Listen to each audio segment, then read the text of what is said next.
Karena kita tidak mengerti dasar daripada komitmen, kita nggak mengerti kalau ketika kita mengucapkan komitmen, kita itu seperti apa.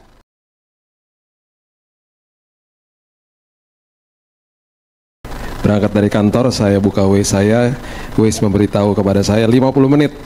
Saya sampai sini hampir 3 jam. Luar biasa, nggak apa-apa, yang penting sampai ya. Oke, kita mau belajar tentang komitmen. Komitmen adalah sesuatu hal yang sebenarnya gampang sekali ada di bibir kita, dan kita gampang mengucapkan komitmen. Tapi ketika kita melakukan dan ketika itu sudah mengganggu kesejahteraan kita, kita lupa dengan apa yang kita ucapkan. Karena kita tidak mengerti dasar daripada komitmen, kita nggak mengerti kalau ketika kita mengucapkan komitmen, kita itu seperti apa yang harus kita lakukan, sikap hati kita seperti apa.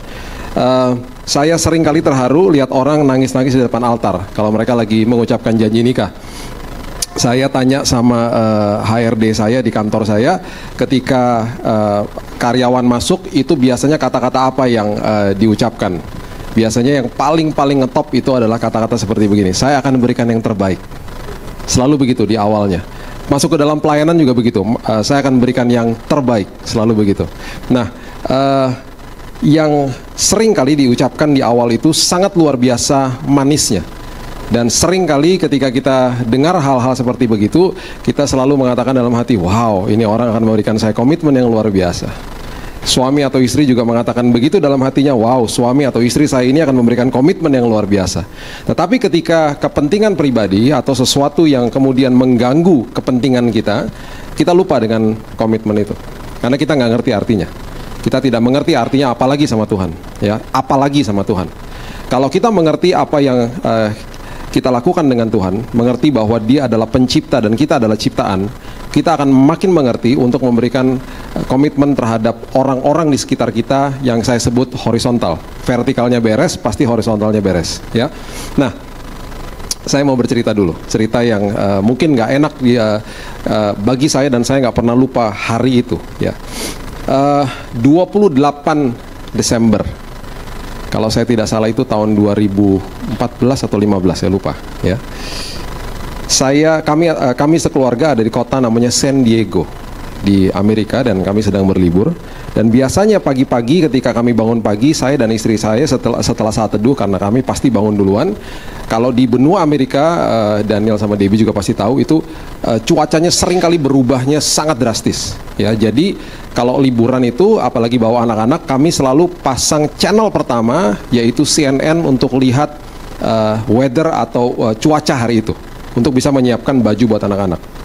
Waktu kami nyalahkan TV CNN channel pada pagi hari itu, saya begitu terkejut karena saya mendengar atau saya melihat berita yang sangat luar biasa. Breaking news, Air Asia crash, jatuh di Laut Jawa. Mungkin saudara pernah dengar atau masih ingat cerita ini, peristiwa ini, dan yang membuat saya makin sedih sekali itu pesawat berangkat dari kota Surabaya, yang kota yang saya datangi setiap bulan selama 8 tahun terakhir ini, ya sahabat saya Debbie sama Daniel ini dan orang tua juga dari kota itu. Saya langsung berpikir, aduh, jangan-jangan ada orang yang saya kenal di dalam situ. Dan betul, ada 2 orang yang saya kenal, dan akhirnya setelah dipelajari semua berita itu, semuanya meninggal. Usut punya usut, dan kemudian mulai berita itu berkembang. Dikatakan ada 40 lebih orang-orang yang katanya orang gereja. Orang gereja. Ada yang bilang orang Kristen, ada yang bilang orang gereja lah pokoknya. Dari gereja lah, ya. Nah, kemudian WhatsApp saya penuh sekali dengan pertanyaan pada hari itu. Saya, by the way, hari itu saya nggak bisa berlibur dengan enak. Saya terganggu sekali hari itu. Banyak yang mengatakan begini, kenapa Tuhan biarkan itu terjadi? Kenapa Tuhan biarkan itu terjadi? Jawaban saya singkat, sederhana, dan jujur, saya nggak tahu. Saya nggak tahu. Ada yang tahu? Kalau ada yang tahu ya silakan kasih tahu. Saya nggak tahu. Saya bertanya sama Tuhan, jelas, tapi saya nggak tahu. Saya nggak dapat jawaban apa-apa tuh. Saya tidak tahu. Kemudian setelah peristiwa itu saya mulai melihat peristiwa-peristiwa yang lain terjadi dalam kehidupan ini. Dan seringkali menimpa orang-orang yang katanya dalam tanda kutip orang percaya, orang di gereja, orang Kristen, orang yang percaya Yesus malahan. Pertanyaannya kemudian timbul lagi dan timbul lagi dan timbul lagi. Kenapa Tuhan biarkan terjadi? Saya ada di sebuah doa penghiburan dari seorang yang meninggal di usia mudanya, meninggalkan seorang anak yang masih sangat kecil. Dan ketika meninggalkan tempat itu, istrinya juga bertanya kepada saya, kenapa Tuhan biarkan terjadi? Selalu jawaban saya nggak tahu. Saya tidak tahu. Saya mau bawa saudara ke dalam sebuah pengertian ini, dan saya harapkan setelah malam hari ini kita pulang dari tempat ini, dan saudara yang menonton dari tempat ini, saya harapkan saudara makin mengerti ketika saudara ikut Yesus, saudara mengerti tentang komitmen yang saudara berikan kepada Dia. Karena banyak orang yang tinggalkan Tuhan karena kecewa. Kecewanya kenapa? Kepentingan pribadi tidak dipenuhi sama Tuhan. Kepentingan pribadi atau keinginan pribadi tidak dipenuhi sama Tuhan. Nanti satu waktu kita belajar tentang perbedaan antara kebutuhan dan keinginan. Perbedaannya luar biasa. Tuhan menjawab, preview ya, Tuhan menjawab kebutuhan bukan keinginan. Nah loh, semuanya ada buktinya di firman Tuhan. Kebutuhan dijawab, keinginan enggak. Makanya carilah dahulu kerajaan Allah dan kebenarannya, maka segala sesuatu ditambah-tambahkan. Itunya beres dulu, itu kebutuhan, baru keinginannya dikasih. Jadi Tuhan tidak serta-merta langsung menjawab keinginan, kebutuhan beres dulu ya. Oke. Satu cerita bagi saya, ini saya harapkan bisa membuka mata rohani kita, yang sampai hari ini saya merinding. Udah 17 tahun saya baca ayat ini. Saya dibukakan Tuhan tahun 2000. Saya masih merinding kalau baca cerita ini. Kalau baca cerita bahwa ada 3 anak muda yang diperhadapkan dengan tungku api ketika mereka menolak menyembah berhala yang didirikan oleh Raja Nebukadnezar. Saya waktu sekolah minggu, saya melihat gambar mereka yang ada di tungku api, dan kemudian ada malaikat yang menyertai mereka, dan tidak ada sehelai dari jubah mereka yang terbakar. Namanya mereka siapa? Sadrak, Mesak, dan Abednego. Oke. Nah, waktu saat itu mereka diperhadapkan dengan hukuman mati. Saya mau beritahu kepada saudara, hukuman matinya ini sama sekali nggak manusiawi loh. Tembak mati itu kalau saya pelajari ada sepersekian detik yang orangnya cuma rasa dan langsung hilang. Jadi masih dianggap manusiawi, ya, hukuman mati itu. Di Amerika lebih manusiawi lagi, lethal injection, atau dikasih suntikan racun. Orangnya seolah-olah seperti terbius, kemudian akhirnya dia tertidur dan seolah-olah dia pergi begitu aja, seperti orang dioperasi lah, dikasih anestesi. Lebih manusiawi lagi. Ini dihukum mati, dibakar hidup-hidup, dibakar hidup-hidup loh.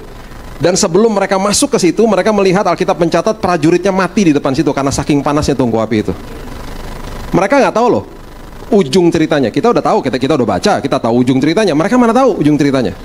Bagi saya, pernyataan mereka kepada Raja Nebukadnezar adalah sebuah pernyataan komitmen yang sangat dahsyat dalam firman Tuhan. Dan setiap kali komitmen saya terganggu dan terusik, saya kembali ke ayat ini. Saya baca kepada diri saya sendiri. Ya. Daniel 3 ayat 17, coba kita baca. Daniel pasal yang ketiga ayat yang ke-17. Ini pernyataan mereka. Catat ini dalam loh hati saudara, dan catat ini dalam setiap apapun yang saudara lakukan dalam hidup saudara, karena ini adalah dasar daripada komitmen. Jika Allah kami yang kami puja sanggup melepaskan kami, maka Ia akan melepaskan kami dari perapian yang menyala-nyala itu dan dari dalam tanganmu ya Raja. Sanggup nggak rajanya, Tuhannya mereka? Sangat sanggup. Jika Tuhan saya sanggup melepaskan saya dan meluputkan saya dari penyakit kanker atau kecelakaan maut dan lain sebagainya, Dia pasti akan meluputkan dan menolong saya. Sanggup Tuhan kita? Sanggup. Perhatikan kalimat berikut ini. Ini adalah kalimat komitmen. Tetapi seandainya tidak. Tetapi seandainya tidak. Seandainya hari ini kami harus mati martir di dalam tungku api itu. Dan kami nggak ngerti jalan Tuhan, kami tidak mengerti jalan Dia, karena jalan Dia bukan jalan saya, pikiran Dia bukan pikiran saya dapat jawabannya nanti ketika saya bertemu dengan Dia di surga dan lain sebagainya. Saya betul-betul nggak ngerti, karena saya mengerti yang cuma satu saya mengerti adalah saya ciptaan, Dia pencipta. Dia punya kedaulatan, saya nggak punya apa-apa. Yang saya tahu adalah saya milik Dia. Saya tahu kemana ujung daripada hidup saya, itu aja. Jadi apapun yang terjadi dengan daging saya di dalam dunia ini, Saya tahu dia sanggup, tetapi seandainya tidak.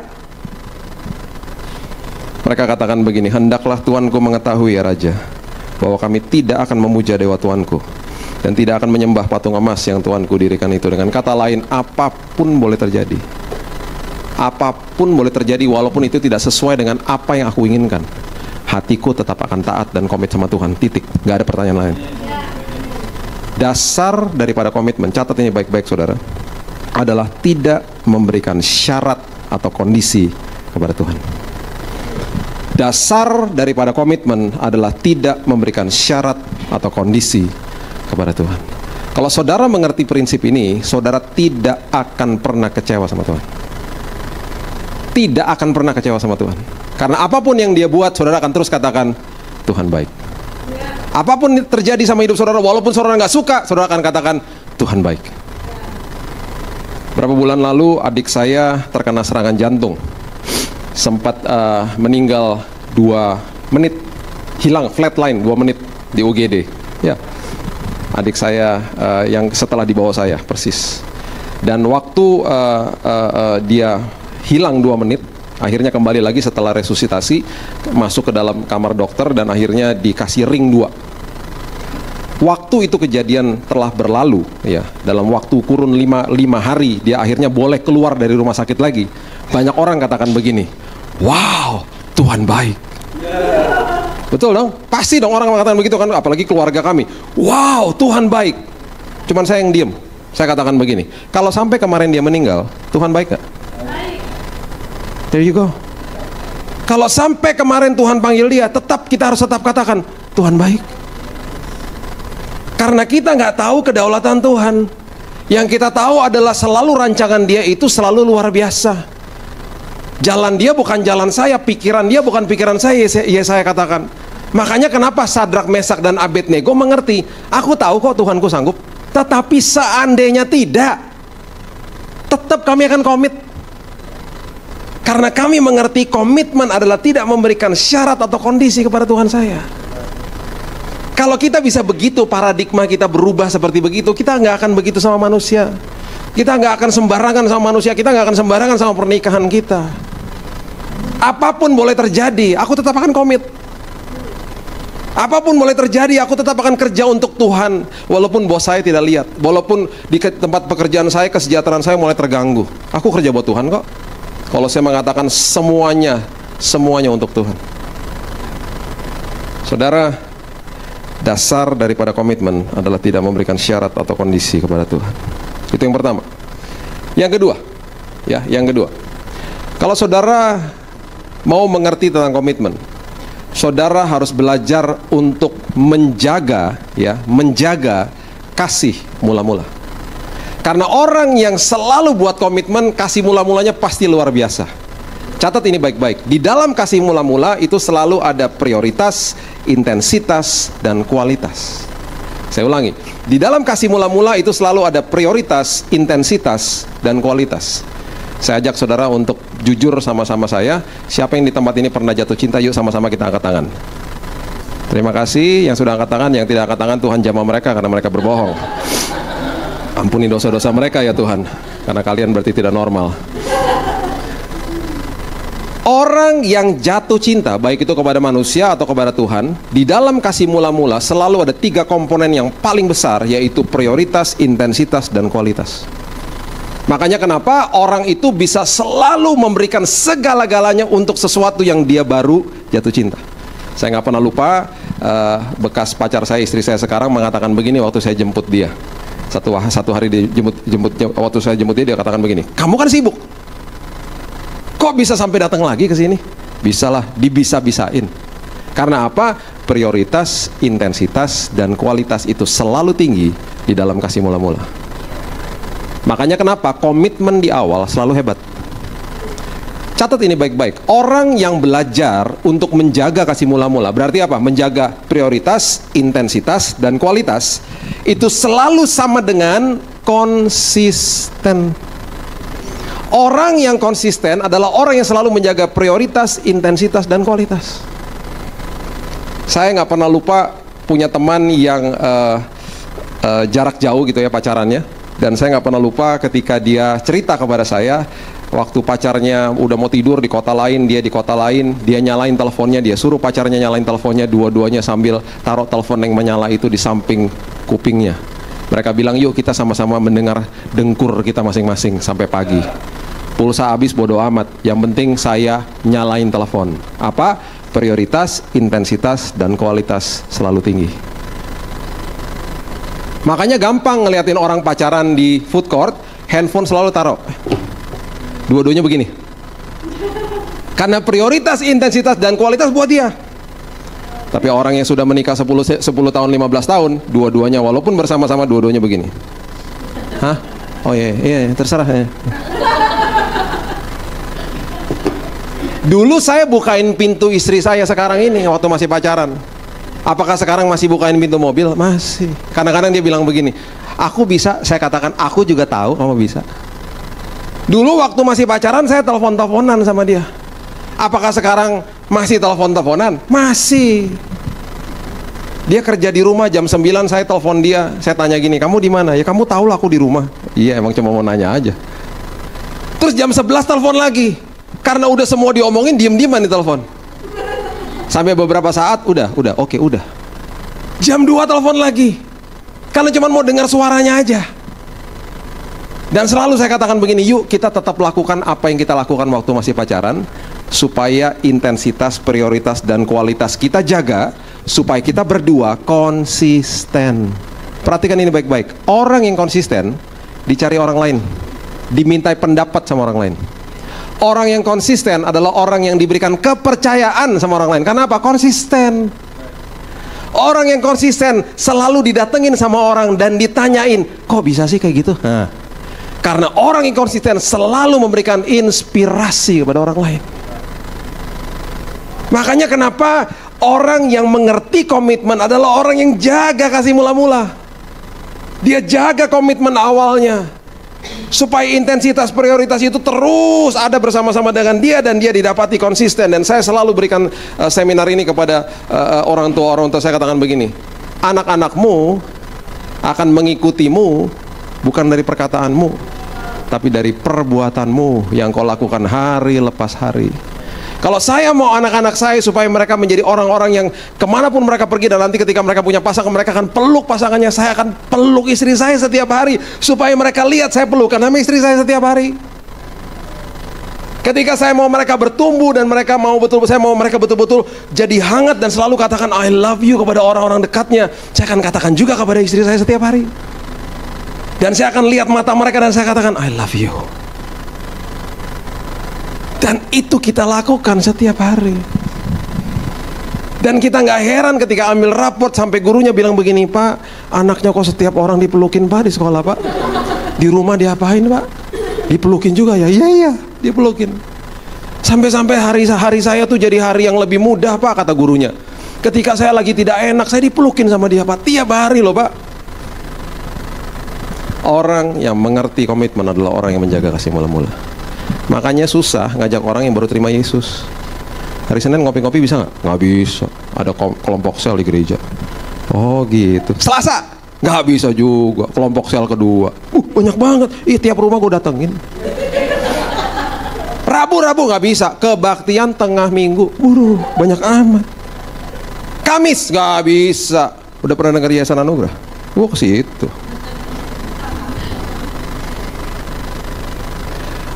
Jumat gak bisa ikutan band di gereja.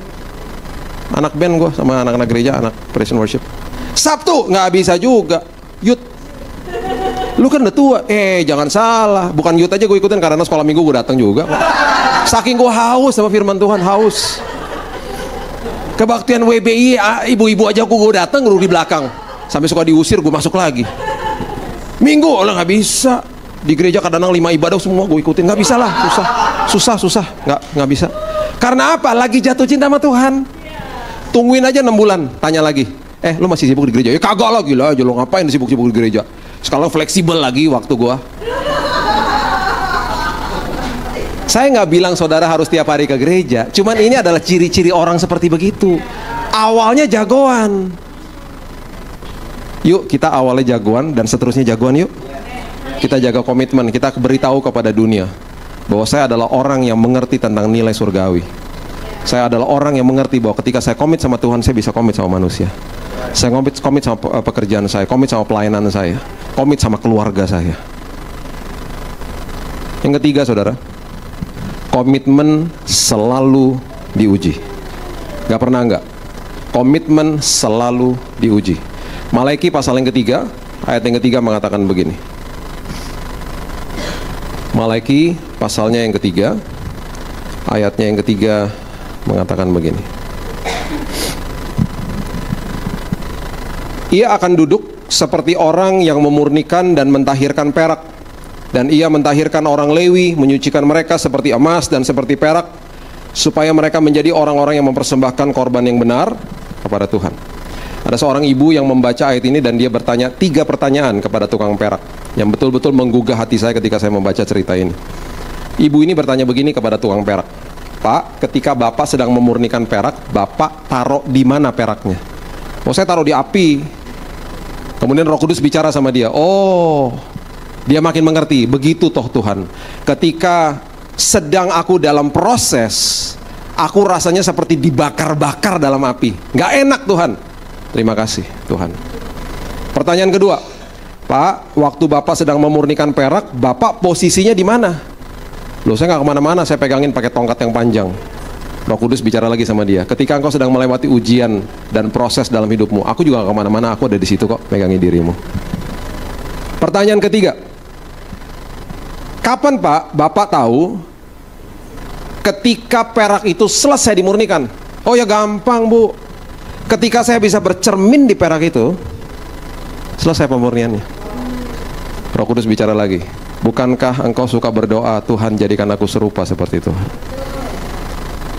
Proses itu akan selesai ketika Tuhan lihat diri saudara dan dia katakan, wow, ketika aku melihat dirimu seolah-olah aku melihat diriku sendiri. Aku lihat karakter Kristus ada di dalammu. Seolah-olah seperti aku bercermin, aku melihat diriku ada di dalammu. Engkau makin serupa dan makin serupa seperti aku. Selesai prosesnya, saudara dimurnikan. Catat ini baik-baik. Bedanya antara ujian dan cobaan. Ujian adalah mengeluarkan kelemahan saudara dan memakai kelemahan ini untuk membuat saudara lebih baik. Itu ujian. Saya ulangi ya. Ujian adalah mengeluarkan kelemahan saudara dan memakai kelemahan ini untuk membuat saudara lebih baik. Itu yang Tuhan biarkan terjadi atas hidup saudara. Beda dengan cobaan yang iblis berikan. Mengeluarkan kelemahan saudara dan memakai kelemahan itu untuk menghancurkan saudara. Itu cobaan. Beda dengan ujian. Makanya namanya ujian matematika. Iya kan? Mengeluarkan kelemahan kita supaya kita tahu kelemahan kita yang mana yang kita nggak belajar, supaya waktu kita belajar lagi di uji yang berikutnya kita pasti bisa. Betul? Dapat ujian matematika, kita langsung tahu, oh nomor 2 sama nomor 6 salah misalnya. Langsung saya tahu, oh aku di-expose, aku diberitahu, ini loh kelemahan saya, aku nggak belajar formulanya, aku nggak ngerti ini, aku tidak menguasai soal ini. Kemudian aku belajar lagi, ketika diuji lagi, bisa nggak nomor 2 sama nomor 6? Bisa, makanya namanya ujian. Ujian matematika, bukan cobaan matematika namanya. Siap-siap anak-anak, besok akan ada cobaan matematika. Dan Departemen Pedanka sudah merubah namanya di ujung tahun ini ya. Akan ada cobaan nasional, bukan ujian nasional. Nggak begitu, ujian nasional namanya. Ujian matematika. Karena diuji supaya kelemahan kita terekspos, diperlihatkan kepada kita dan kemudian menjadikan kita lebih baik. Ya, itu ujian. Saya berikan contoh yang kedua. Ketika saudara sedang diuji, ya, komitmen saudara sedang diuji. Saya berikan contoh begini. Kalau misalnya Yesus berdiri di depan sini, dia ajak saudara pergi ke Singapura dengan 2 opsi. Yang pertama, diajak saudara naik pesawat, kalau dari Jakarta 1,5 jam sampai Singapura. Opsi yang kedua, saudara diajak jalan kaki ke Singapura 1 bulan baru sampai. Pilih yang mana? Jangan bohong. Ya pesawat lah ya, ngapain juga ngapain jalan kaki ya misalnya gitu ya. Oke, contoh ya, contoh. Saya dengan sahabat saya Brian misalnya ya, saya berdampingan, belum kenal nih misalnya ya, saya duduk berdampingan di pesawat sama dia ya, ke Singapura, oke? Di pesawat ketika kami berdampingan duduk, kemudian saya mulai ngobrol sama dia, saya kemudian tanya-tanya, apa kabar? Saya pernah lihat kayaknya di mana nih ya, ketemunya di mana dan lain sebagainya. Kita mulai tukar-tukaran nomor telepon dan kemudian dipotong mungkin sama tidur, dipotong sama makan misalnya.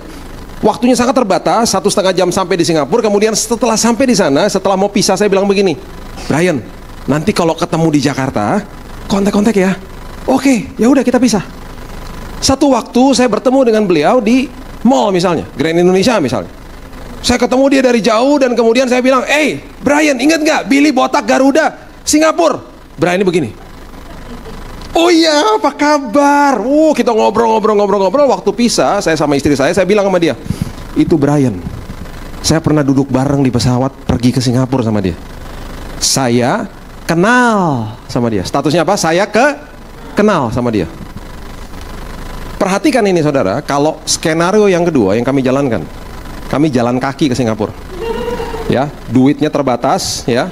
Kita bawa ransel, ya, uang betul-betul terbatas nih ya, low cost trip nih benar-benar ya. Kita bawa betul backpackers, kita bawa tenda sekalian di situ karena kita akan nenda gitu ya. Rutenya kemana? Kita jalan dari tol Merak terus sampai ke Merak ya, nyebrang Selat Sunda, Lampung, terus jalan sampai ke Riau ya. Kalau yang nggak tahu peta makin bingung nih ya. Terus lewatin pulau-pulau sampai di Singapura 1 bulan. Di hari pertama karena belum kenal pasti kenalan juga. Namanya siapa dan lain sebagainya. Di hari kedua udah 24 jam sama-sama, nggak mungkin dong kenalan lagi. Masa di hari kedua karena siapa namanya, maaf nih karena botak jadi nguap semua memorinya. Nggak begitu. Di hari kedua, di hari ketiga, di hari keempat saya udah nggak kenalan lagi. Kita ngomongnya udah lebih dalam. Kita udah mulai ngomongin masa lalu, ngomongin masa depan, udah mulai ngomongin pergumulan kita seperti apa. Terus kemudian kita melewati suka duka sama-sama. Indomie tinggal satu kita makan berdua. Waktu kita lewatin banjir sama-sama. Kita buka tenda tidur sama-sama. Dan kita mulai ngerti siapa yang ngoroknya paling keras dan lain sebagainya. 24 jam kali 30 hari sama dia. Waktu saya pulang ke Jakarta kembali di hadapan saudara, saya tidak akan memperkenalkan Brian sebagai kenalan saya. Saya akan kasih tahu begini, saudara, perkenalkan ini adalah Brian, sahabat baru saya. Karena 24 jam kali 30 hari stuck sama dia, berduaan sama dia, lewati suka duka sama-sama dia. Jadi maaf aja saudara, Tuhan tidak akan pernah ajak saudara naik pesawat. Dia akan ajak saudara betul-betul jalan kaki sama dia, supaya saudara kenal siapa yang namanya Yesus pencipta saudara. Kalau cuma naik pesawat cepet-cepet prosesnya, saudara cuma akan bilang ini, aku kenal yang namanya Yesus. Tapi beda dengan perjalanan iman bersama-sama dengan dia. Di ujung daripada itu semuanya, saudara bisa katakan dengan bangga, dia adalah sahabatku. Dia adalah sahabatku. Dan waktu saudara berjalan, saudara akan berteriak, Tuhan, lembah kekelaman Tuhan, tenang, kan ada aku, tenang. Kita lewati. Kita lewati lagi lembah kekelaman, kemudian kita hadapi terowongan yang gelap, kita berteriak lagi, Tuhan, ujungnya aja gak kelihatan Tuhan, tenang kan sama aku, ribet amat sih jadi anakku. Jalan sama-sama dia. Setelah lewati semuanya, dia akan tepok kita dan dia bilang, coba kamu lihat ke belakang. Kita bilang, wow, kok aku bisa Tuhan lewati itu semua. Dia akan ingatkan lagi, kan sama aku, kan kamu gak sendirian. Pertanyaannya, dia kenal saudara 100%. Pertanyaannya, saudara kenal gak sama dia? Makanya ada yang namanya proses, ada yang namanya ujian. Orang kalau bangun pagi, yang dia kejar pasti kesenangan hati.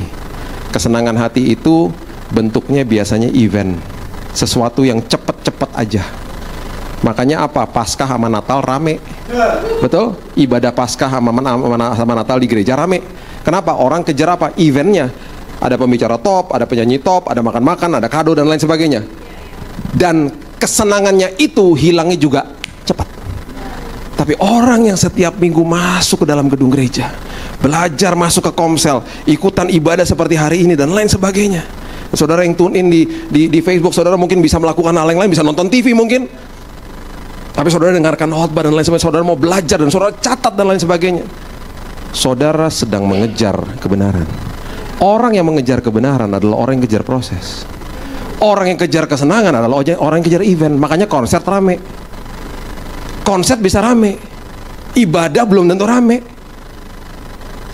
Tapi orang yang mau betul-betul kejar proses adalah orang yang mengerti bahwa dia akan mengejar kebenaran.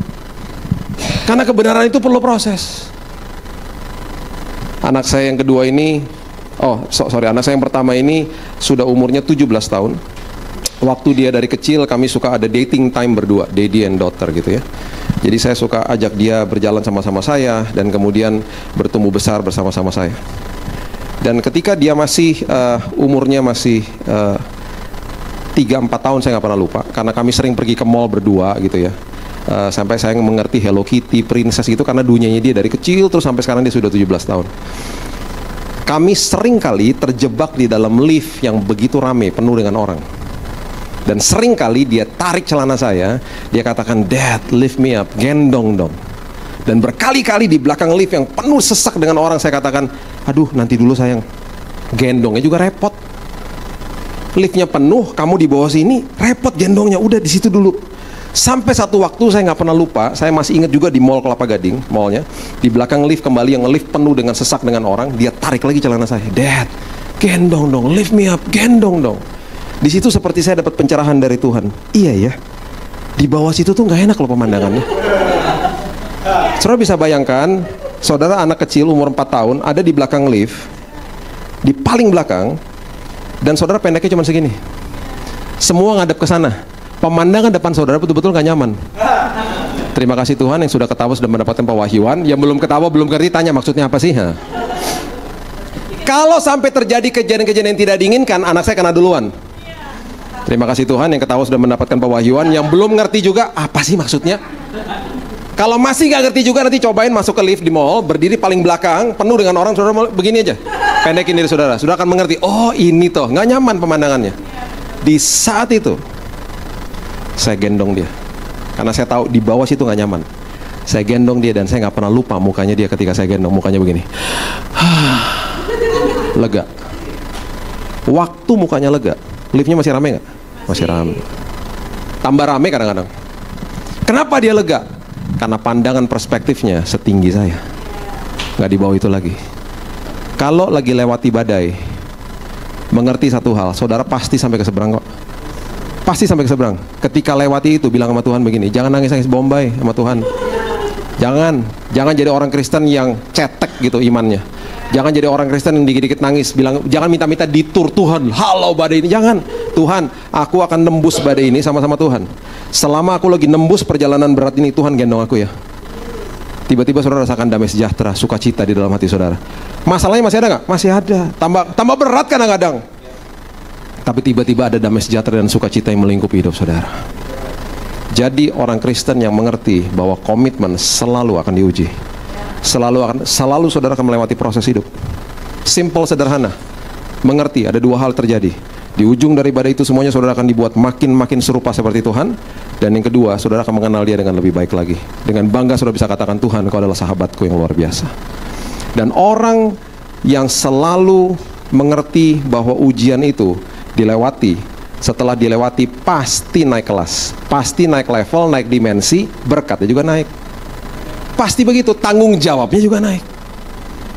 Dan pada akhirnya saudara, orang yang komitmen adalah orang yang selalu ada tandanya. Selalu ada tandanya. Orang yang belajar terus. Ketika saudara ngobrol sama dia, dia belajar tentang satu aspek hidup, saudara akan tahu langsung, wow, menguasai sekali nih orang. Itu tandanya. Orang yang suka main tenis, saudara mau tahu dia komitmen, lihat aja forearms, tangan lengannya pasti besar sebelah. Kalau tangannya nggak besar sebelah, nggak komitmen. Setiap komitmen selalu ada tandanya. Selalu ada tandanya. Baik itu terlihat, baik itu tidak terlihat, tangible or intangible. Baik itu langsung secara fisik kelihatan atau ketika dia bicara.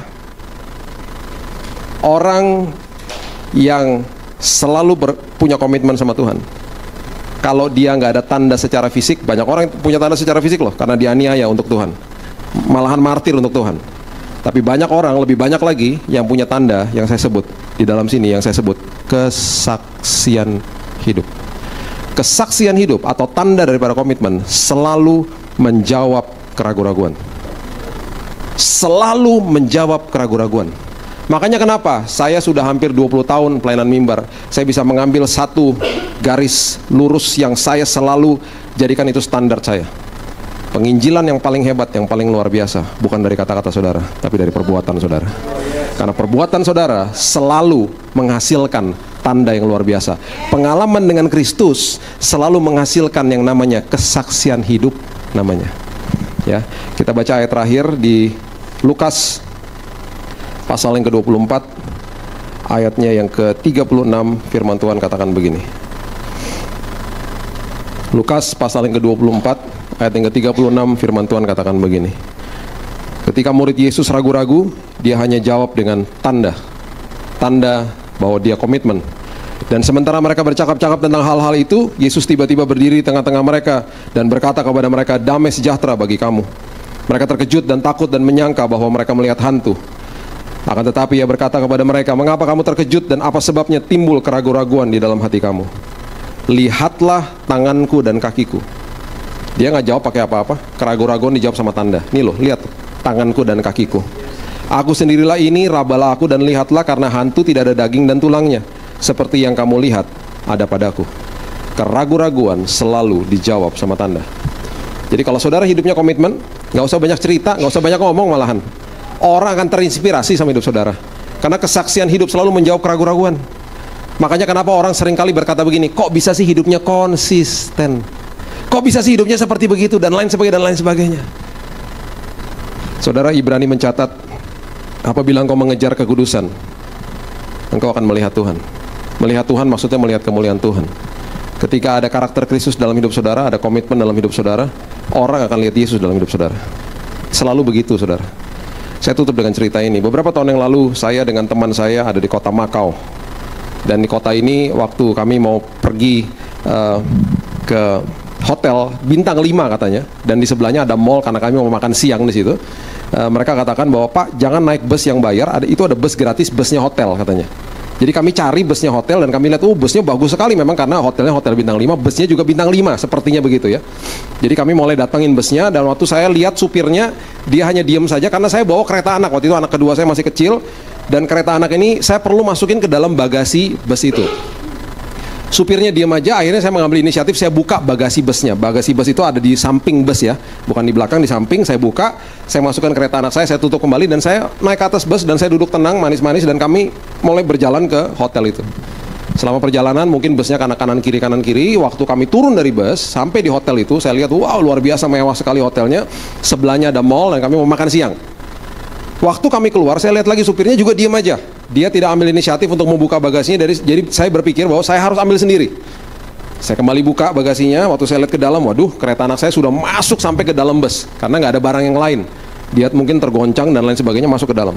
Mau nggak mau, saya akhirnya merangkak masuk ke dalam badannya bus itu. Ya. Waktu saya sedang di dalam situ, tiba-tiba saya mendengar pintu bus tertutup. Berarti penumpang semua sudah keluar. Dan tiba-tiba saya merasa busnya mulai bergerak dan jalan. Saya panik dong. Loh, kok jalan? Saya ada di dalam bus, di bagasi di bawahnya bus, di perutnya bus di bawah. Harusnya supirnya kalau dia betul-betul mengerti tentang SOP keselamatan, dia bisa lihat dari spion samping itu ada bagasi yang kebuka. Ada orang botak di dalam situ. Waktu busnya mulai berjalan, itu di depan lobi hotel itu orang banyaknya luar biasa yang sedang menunggu antrean untuk ada yang naik taksi, ada yang mau pulang dan lain sebagainya. Mereka semua berteriak. Mereka semuanya berteriak, "Stop!" Busnya nggak dengar. Busnya nggak dengar. Dia tetap jalan dan saya di dalam situ. Harusnya kalau saya mau tahu itu selamat, saya harusnya diam aja di situ. Tapi insting saya loncat keluar dari bus itu. Saya keluar dan saya sempat koprol 2 kali. Koprol yang kedua, setelah saya tiba-tiba berdiri di atas kaki saya rasakan sakit yang luar biasa, sakit, marah, dan malu. Dan teman saya sempat bilang begini, waktu sudah selesai, dia bilang begini, "Kamu tahu nggak, jarak antara kakimu dan belan belakang cuma segini, dikit lagi kelindes kamu." Waktu saya berdiri, saya berusaha teriak kepada supirnya, juga dia nggak dengar. Dan akhirnya di ujung daripada kompleks hotel itu ada satpam yang lari ke depan bus itu dan akhirnya bisa berhasil menyetop bus itu. Dan saya berjalan tertati-tati kepada bus itu, dan kemudian supirnya keluar, dia sempat dimarah-marahin sama satpamnya, dan orang mulai berkumpul datengin dia dan marahin dia. Dan saya puji Tuhan, nggak apa-apa, saya nggak ada yang patah, saya cuma memar dan cuma sakit sedikit di sini. Tuhan baik. Tuhan luar biasa baiknya, ya. Saya dekat ke sana dan saya cuma mau ambil kereta anak saya, karena keretanya masih di dalam. Terus saya ambil, dia sempat sujud-sujud sama di depan saya, minta ampun. Saya cuma bilang, udahlah, dia juga nggak bisa ngomong bahasa Inggris, saya nggak bisa berkomunikasi juga. Akhirnya, udahlah saya tinggal. Waktu saya mau masuk ke dalam hotel, banyak orang di situ katakan begini, tuntut aja hotelnya. Kami saksi mata, kami kasih tahu, kami mau. Dan kemudian teman saya bilang, itu kan ada CCTV-nya, minta aja. Kita komplain dan kita minta ganti rugi. Udah, ini hotel bintang 5 harus bertanggung jawab. Semua ngomong begitu sama saya. Teman saya bilang begini, by the way tadi pas lo koprol keren banget kayak James Bond. Wah, kayak James Bond banget lo. James Bond sakit tahu James Bond. Lo minta tuh CCTV-nya lo kirim ke Hollywood, masuk Fast and Furious, lo keren banget. Lo koprolnya keren banget tadi, lo Hollywood banget deh. Hollywood sakit tahu Hollywood. Saya karena mau makan siang, anak-anak udah lapar. Puji Tuhan juga saya nggak apa-apa. Saya hanya tulis surat komplain sebentar di depan, dan akhirnya saya kasih email saya dan saya tinggal. Udah, saya nggak mau apa-apa. Saya bilang udahlah, nggak usah dimasalahin. Nah, waktu saya sampai Jakarta, ini yang terjadi. Mereka email saya, dan waktu mereka email saya, mereka bilang begini, kalau sampai ada biaya medis, segera kirim resitnya, berapapun itu kami ganti. Berapapun loh, any amount of your medical expense we will reimburse. Itu kira-kira katanya begitu. Kami ganti semuanya, kirim aja resitnya. Teman saya baca tuh email, dia bilang gini, wah ini dia nih kesempatan. Gue minta deh surat dokter sama temen gue, kita buat aja surat palsu, kita tuntut dia $20.000, hampir 200-an juta, buat elu uangnya. Ya lo kasih gue dikit lah, dia bilang gitu. Terus dia ngomong gini sama saya, lu tuh layak dapat beginian, lu tuh dirugikan, lu layak. Hamba Tuhan tetap hamba Tuhan. Pas malam mau tidur tetap tuh kata-kata terngiang-ngiang, layak, engkau layak, engkau layak, engkau layak, engkau layak, engkau layak, engkau layak. Ambil aja tuh surat.